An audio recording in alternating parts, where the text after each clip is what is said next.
पिछली कक्षा में छात्रों हमने पढ़ लिया था कि किस प्रकार भारत में अंतरिम सरकार का गठन हो रहा है और कांग्रेस ने 208 सीटें जीती और इस प्रकार मुस्लिम लीग और अन्य छोटी पार्टियों को बहुत बड़ा झटका सा लगा, जिस कारण मुस्लिम लीग ने 16 अगस्त को प्रत्यक्ष कार्यवाही दिवस के रूप में मनाया। तो आइए अब सब आगे की क्रिया को हम समझते हैं। इसी समय भारत के वायसराय लॉर्ड पेवेल ने बिना मुस्लिम लीग की उपस्थिति के ही अंतरिम सरकार के गठन की घोषणा कर दी।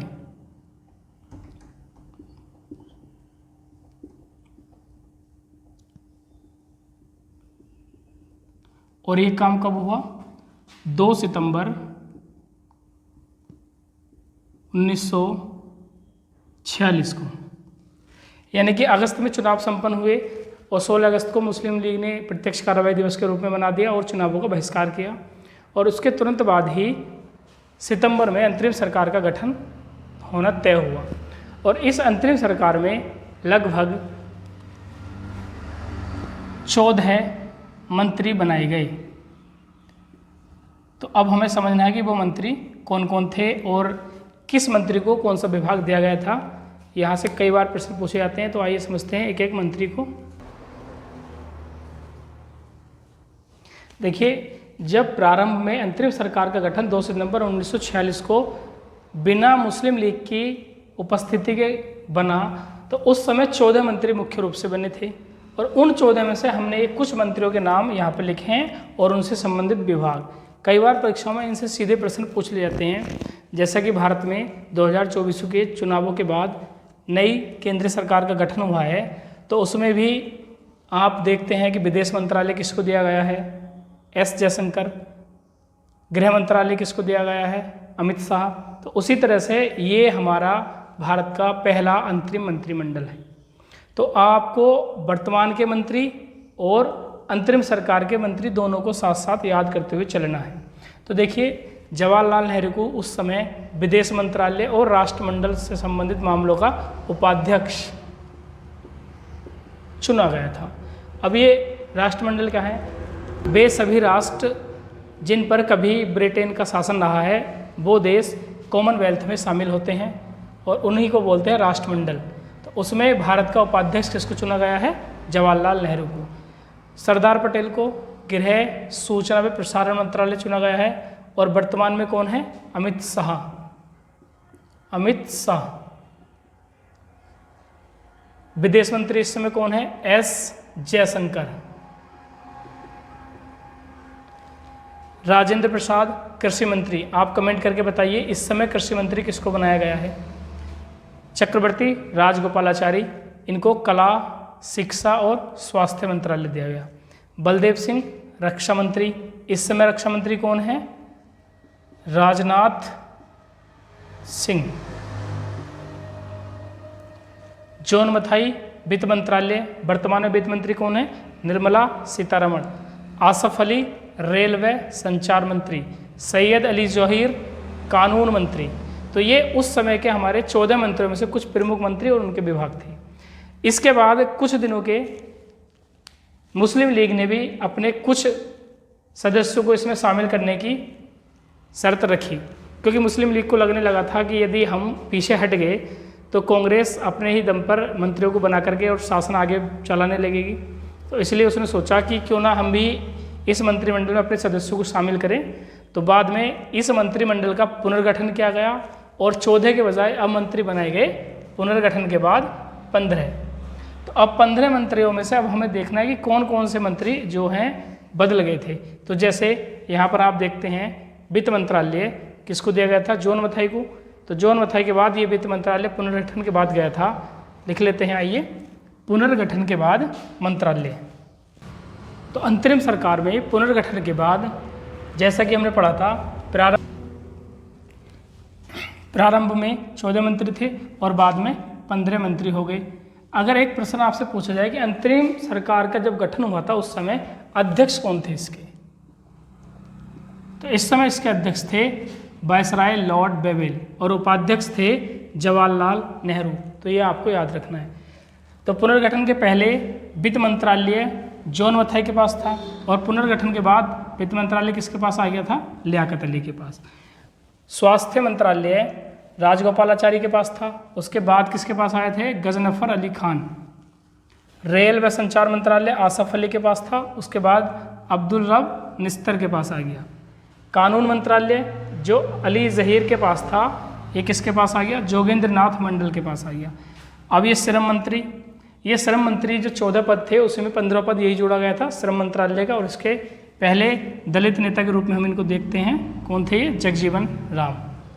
तो ये पुनर्गठन से पहले का मंत्रिमंडल था और ये पुनर्गठन के बाद का था, अर्थात इसमें मुस्लिम लीग के सदस्यों को भी शामिल किया गया।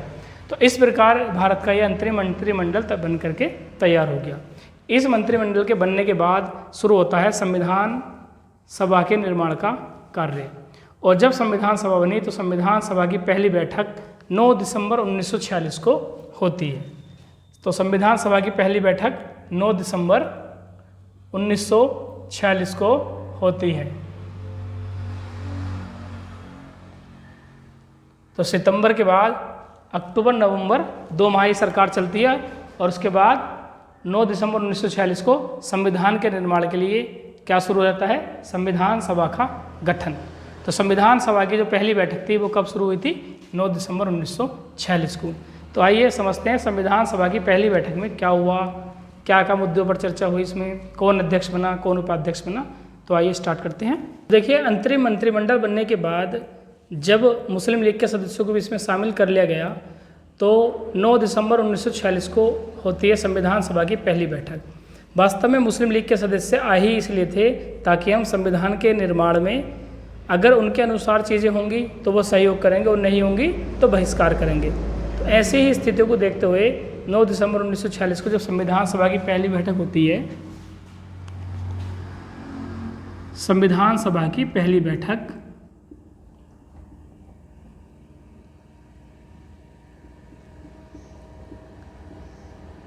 पहली 9 दिसंबर 1946। तो संविधान सभा की पहली बैठक 9 दिसंबर 1946 को कहाँ होती है? दिल्ली। तो दिल्ली में ये होनी है। इस बैठक में सच्चिदानंद सिन्हा जो सबसे बुजुर्ग व्यक्ति हैं, इनको इसका अस्थायी अध्यक्ष नियुक्त किया गया। तो इस बार हमें संविधान सभा की बैठक से बहुत बारीक प्रश्नों को भी देखना है। देखिए, अध्यक्ष तो नॉर्मली सभी याद रखते हैं कि संविधान सभा की पहली बैठक जब हुई थी तो इसके पहले अध्यक्ष कौन थे? सच्चिदानंद सिन्हा थे, और जो कैसे थे? अध्यक्ष अस्थायी थे। तो ये क्वेश्चन ज़्यादातर सभी को याद ही होता है, लेकिन अब जो परीक्षाएं हैं उसमें उपाध्यक्ष को भी पूछा जाने लगा है कि संविधान सभा की जब पहली बैठक हुई थी तो इसके उपाध्यक्ष कौन चुने गए थे? तो उनका नाम था फ्रैंक एंथनी। तो ये भी आपको याद रखना है। जब संविधान सभा की पहली बैठक हुई थी तो इसमें मुस्लिम लीग व देसी रियासत, इनके जो सदस्य थे ये इसमें उपस्थित नहीं हुए। तो संविधान सभा की पहली बैठक में कौन उपस्थित नहीं हुआ? मुस्लिम लीग के सदस्य और देसी रियासत के जो सदस्य थे वो इसमें नहीं आए। क्यों? क्योंकि मुस्लिम लीग पहले से ही शामिल इसलिए हुई थी ताकि वो इन चीज़ों का विरोध कर पाए, तो ये इसमें शामिल नहीं हुए। टोटल इसमें कौन कौन आए थे? कुछ नाम, कुछ जानकारी हमारे लिए बहुत ज़रूरी है। तो इस सभा में कुल 211 सदस्य उपस्थित हुए। इन 211 सदस्यों में से 207 + 4 यानी कि ये 4 कमिश्नरी क्षेत्र वाले सदस्य और ये 207 मंत्रिमंडल वाले सदस्य और अन्य व्यक्ति थे। तो 211 सदस्य इसमें कुल उपस्थित हुए। कौन नहीं आए? मुस्लिम लीग और देसी रियासत। तो विंस्टन चर्चिल ने इस संविधान सभा की पहली बैठक को कहा था चर्चिल यह ऐसी बारात है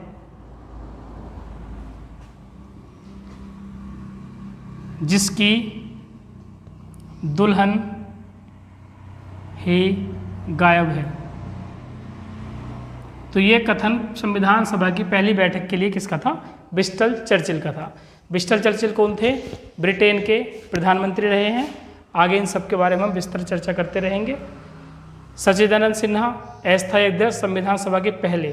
फ्रैंक एंथनी संविधान सभा की पहली बैठक के उपाध्यक्ष। कौन नहीं आया? मुस्लिम लीग और देसी रियासत। कितने सदस्य? 211। ब्रिस्टल चर्चिल ने इसको कहा था ऐसी बारात जिसकी दुल्हन ही गायब है।